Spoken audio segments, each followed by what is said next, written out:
Bonjour à tous, aujourd'hui on se retrouve pour une petite vidéo sur The Division 2.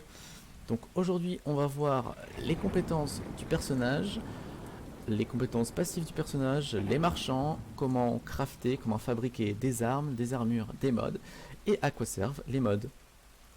Donc pour commencer, là ici on est dans un refuge, on est à la Maison Blanche, on va entrer, et on va parler à gauche à Cop Denison qui est le marchand de compétences. Donc quand vous allez commencer le jeu, vous allez avoir diverses missions et vous allez gagner des technologies SHD. Vous pouvez aussi les ramasser dans la ville, il y en a plein qui sont dissimulés à travers la ville. Vous les ramassez et ça va vous permettre de débloquer des compétences. Donc vous voyez, il y a énormément de compétences. Vous pouvez en utiliser deux, vous en avez deux actives dans votre barre de sort lorsque vous allez combattre. Donc vous avez de tout. Par exemple, si je prends la tourelle et que je clique dessus, pour la tourelle, il y a trois tourelles différentes. Donc vous avez la tourelle classique, comme vous voyez là, la tourelle lance-flamme, je vous laisse la petite vidéo sur le côté, qui est très pratique pour un groupe d'ennemis, et vous avez la tourelle sniper, qui elle, bon, bien sûr, c'est un sniper classique. Donc vous déverrouillez les tourelles qui vous correspondent le mieux pour vos missions, vous choisissez vraiment ce que vous voulez.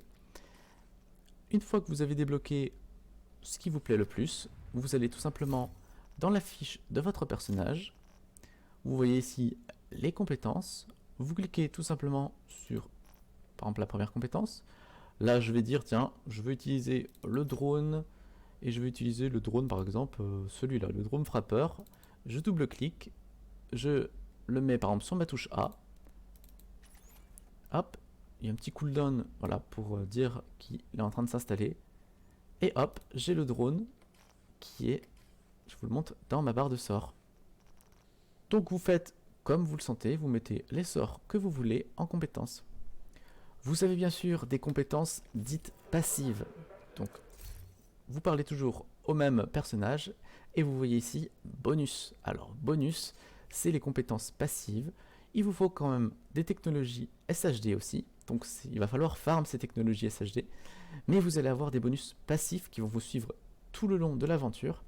Et vous avez des bonus vraiment très intéressants. Par exemple là vous allez pouvoir porter plus de grenades. Votre inventaire va être augmenté. Vous allez avoir plus de stockage, plus de soins, plus de... En réalité, il faut vraiment monter en parallèle les deux, mais les bonus passifs sont vraiment hyper intéressants. Vous avez vraiment des choses vraiment très intéressantes en passif. Juste à côté de Denison, vous avez ici la spécialisation. Alors, une fois que vous avez fini l'histoire principale, que vous êtes niveau max, on va vous déverrouiller la spécialisation. Donc vous en choisissez une sur 3. Vous pouvez bien sûr à volonté changer de spécialisation, hein, il n'y a aucune restriction. Vous choisissez votre spécialisation et vous avez une arme qui vous est donnée. Donc vous voyez ici, moi ma spécialisation c'est démolisseur, j'ai donc un lance-grenade. Vous pouvez le voir sur mon sac juste à gauche, là, vous voyez le petit lance-grenade qui est là. Donc c'est des armes qui sont très puissantes, hein. Donc il va falloir des munitions spéciales que vous allez loot sur les ennemis ou dans les coffres. C'est des munitions qui sont très limitées, hein. C'est très rare d'en avoir. Donc par exemple, moi pour le démolisseur, plus je vais jouer avec l'arme démolisseur, plus je vais augmenter mon score de compétences. Et grâce à ce score, on va pouvoir aussi déverrouiller différentes compétences. Alors moi par exemple, ce qui est intéressant avec le démolisseur, c'est que ça améliore les tourelles et ça améliore aussi les dégâts pour mes coéquipiers. Donc vous voyez par exemple ce talent là, les dégâts des membres du groupe aux cibles non abritées sont accrus de 5%. Donc vous regardez l'arme qui vous plaît le plus, vous regardez les spécialisations qui vous plaisent le plus, puis vous choisissez tout simplement votre spécialisation. Dans chaque refuge, vous avez un marchand, et chaque marchand va vous donner des équipements différents. Donc ce marchand-là me donne voilà, ces 4 équipements-là, mais si je vais dans un autre refuge, ce sera 4 équipements complètement différents. Donc ça peut être intéressant voilà, de fouiller un peu les marchands pour essayer de monter son score d'équipement. Donc là, actuellement, dans le jeu, la puissance d'équipement le plus élevé, c'est 500. Donc le but, ça va être très simple, ça va être de looter les meilleurs équipements, les meilleurs ensembles de sets pour pouvoir atteindre le score 500 et ainsi faire des missions vraiment très élevées en mode difficile, extrême, etc. etc. faire des raids, etc. etc. Donc, juste à gauche ici, vous avez le poste de fabrication.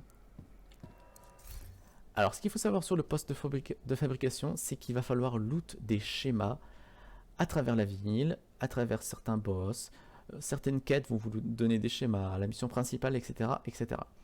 Donc vous voyez ici, j'ai 69 schémas sur 223, donc il y en a vraiment beaucoup. Vous allez améliorer votre station de fabrication. Donc au début, la puissance que vous allez pouvoir crafter, ça va être 150, 200, puis 250, 300, etc. etc.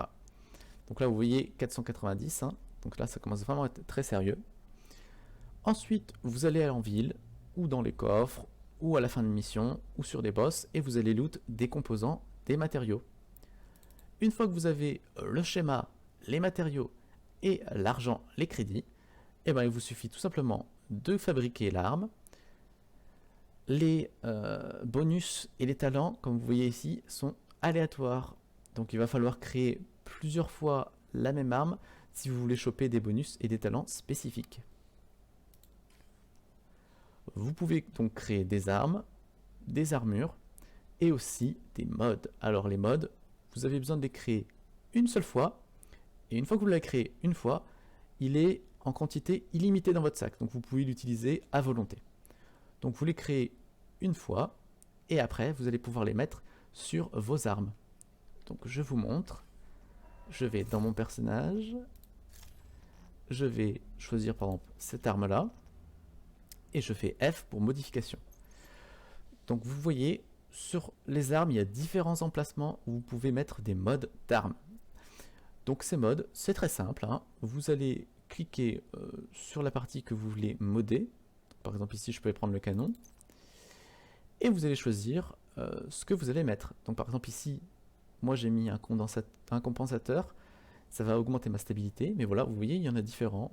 Augmente la précision, etc. Vous faites comme vous le sentez, suivant les caractéristiques de l'arme aussi, hein, c'est très important. Et vous craftez ainsi votre arme, la rendant plus efficace, plus précise, plus puissante, etc. etc.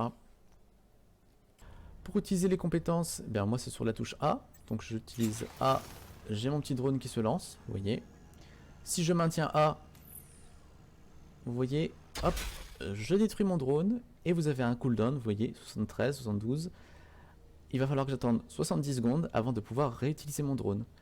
Pareil pour la tourelle, moi j'utilise une tourelle lance-flamme, c'est la même chose, je maintiens la touche E et la tourelle disparaît. Et enfin, la spécialisation, donc moi je vous avais montré que moi j'étais spécialisé en démolisseur, donc j'ai un lance-grenade, et vous voyez ici je n'ai pas de mission spéciale, donc ça j'en ai pas. Mais je peux quand même sortir l'arme, alors je maintiens la touche 4, et vous voyez, là j'ai mon lance-grenade équipé. Alors cette arme est vraiment très intéressante quand vous avez des groupes d'ennemis, hein, ça va faire des dégâts d'AOE. Cette arme là je l'aime vraiment bien, surtout en donjon, vous avez énormément d'ennemis. Donc ça fait vraiment le taf. Sur la touche G, vous avez les fameuses grenades. Donc voilà, je voulais simplement vous montrer les compétences, le personnage, comment on met des modes sur une arme, les marchands, comment on fabrique ses armes et ses armures et ses modes. Dans une prochaine vidéo, je vous montrerai, je pense qu'on ira dans un donjon, dans une mission à 4 joueurs. Et sur ce, je vous dis à très vite sur la chaîne et à bientôt.